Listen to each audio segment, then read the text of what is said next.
بسم اللہ الرحمن الرحیم.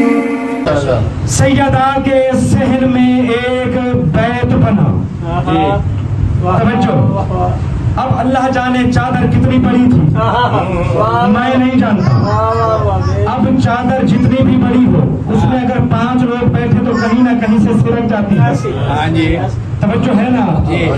اب مجھے نہیں پتا اس چادر میں اور خطہ کربلا میں کیا مماثلت ہے. جتنے بھی لوگ بڑھتے چلے جائیں یہ بھی وسیع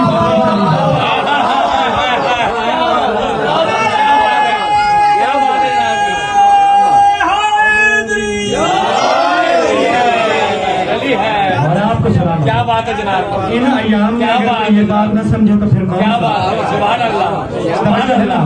کیا بات ہے رسول خدا. سبحان اللہ. بیٹا یمنی چادر لا دو.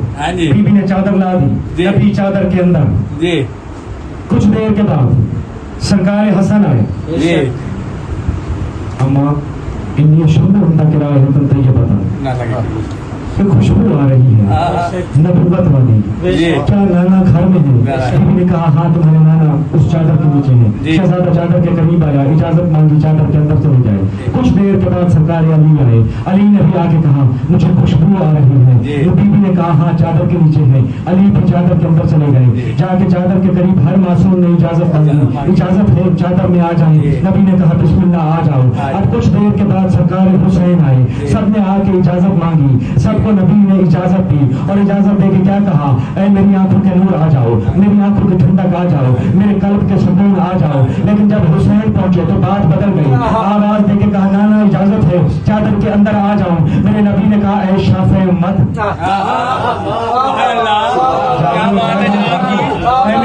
شفاعت کرنے والے میری آنکھوں کے نور میرے دل کے ٹھنڈک اندر آ جا.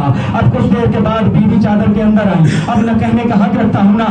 امام اسے کہتے ہیں جو کل دنیا کو حق کا رستہ دکھائے جو دنیا کو بتائے کہ یہ نبی ہے. امام اسے کہتے ہیں جو دنیا کو نبوت کا رستہ بتائے. سیدہ اسے کہتے ہیں جو امام کو نبوت کا رستہ بتا رہا ہے.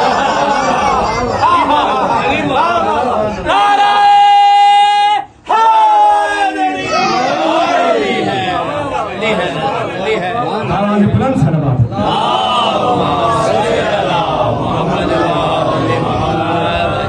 خاندان زہرا پر بلند تر صلوات.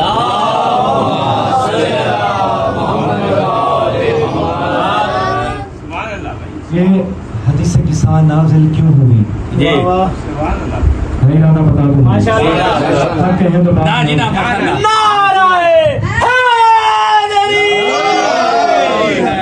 شان نزول کیا ہے.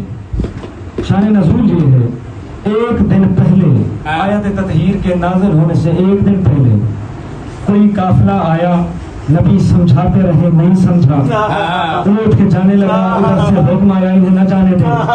تعالوا ندعو ابناءنا وابناءکم ونساءنا ونساءکم وانفسنا وانفسکم. ان کو جانے نہ دے. انہیں کہے کہ اب مناظرہ ختم. کل مناظرہ نہیں ہوگا اب مباہلہ ہوگا. بڑی توجہ. جب مباہلے کی بات ہو گئی نبی نے کہا پروردگار انہیں تو کہہ بیٹھا ہوں کہ اپنے بیٹے لاؤں گا اپنی خواتین لاؤں گا. انفسنا کا ترجمہ ہر مفسر قرآن نے کہا اپنے جیسا لاؤں گا. محمد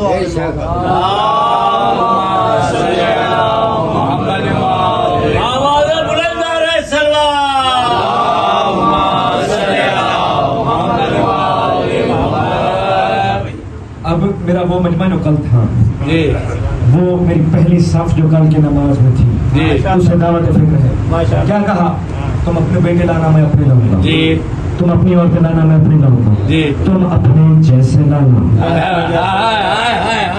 میں اپنے جیسے لاؤں گا. تمام شیعہ سنی مفسرین نے یہی لکھا. بس ایک مفسر ہے پیر کرم شاہ الازہری. انہوں نے لکھا کہ نفس کا مطلب جیسا نہیں داماد ہے. ہم نے کہا ہمیں یہ بھی بارے میں ہے. مباہلے میں کوئی اور داماد جاتا ہوا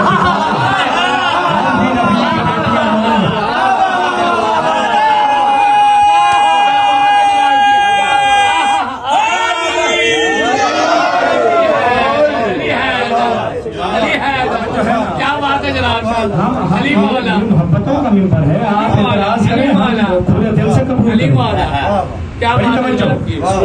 سبحان اللہ.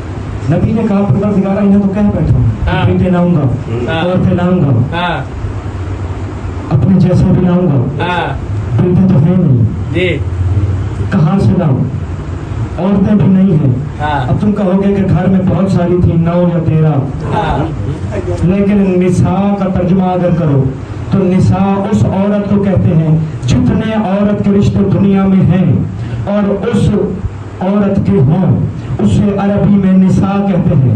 عورت نساء وہ عورت ہوگی جو ماں بھی ہو, بیٹی بھی ہو, بہن بھی ہو. بڑی توجہ.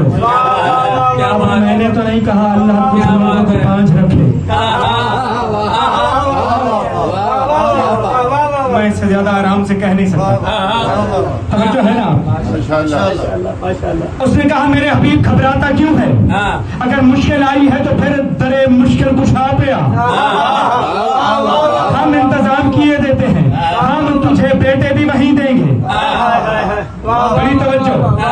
ہم تجھے نفس بھی وہیں ملوائیں گے, ہم تجھے نساء سے بھی وہیں ملوائیں گے. ادھر سے نبی چلے, ادھر سے نبی چلے, یا اسی دن شام کو چادر سے اٹھ کے آنے کے بعد علی مسجد میں پہنچے, مسجد میں علی نے نماز پڑھی, علی حالت رکوع میں گئے, یا کسی فقیر نے آواز دی کوئی ہے جو اللہ کے نام پہ دے دے.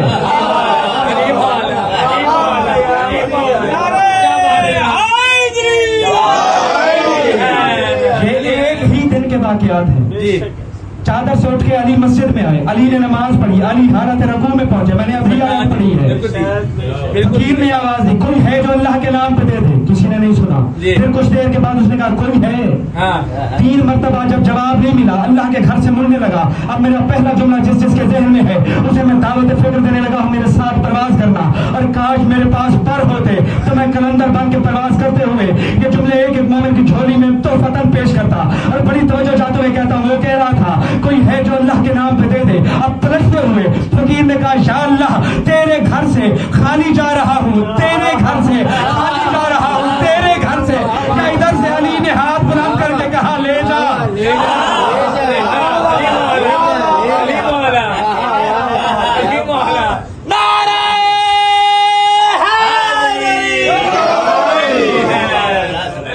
توجہ ہے نا. ماشاءاللہ پوری زندگی علی نے نبی کو منوایا. اللہ کو کوئی جانتا نہیں تھا, نبی کی کوئی مانتا نہیں تھا.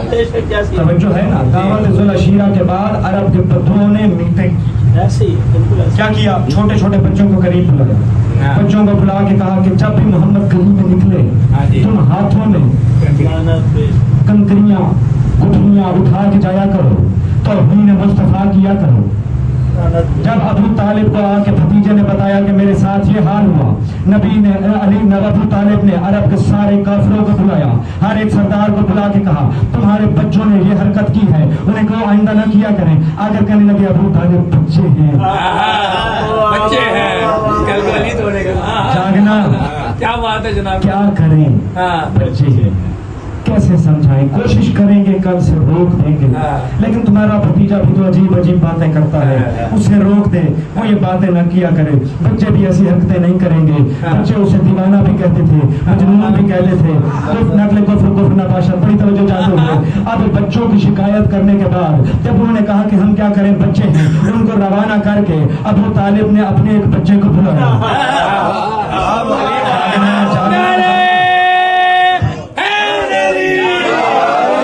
ابو طالب نے اپنے ایک بچے کو بلایا, اپنے ایک بچے کو بلایا, اپنے بچے کو بلایا, قریب بلا کے کہا کل سے تمہاری ڈیوٹی ہے, میں نام نہیں لوں گا, ہے وہی بچہ جو تمہارے دلوں میں دھڑکتا ہے.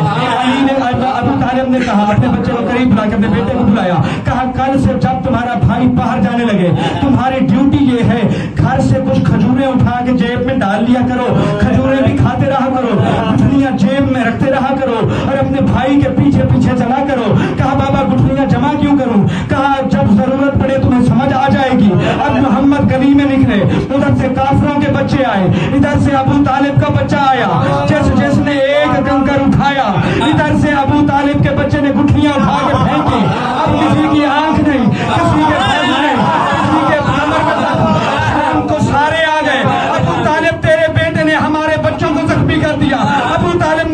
کیا کروں بچہ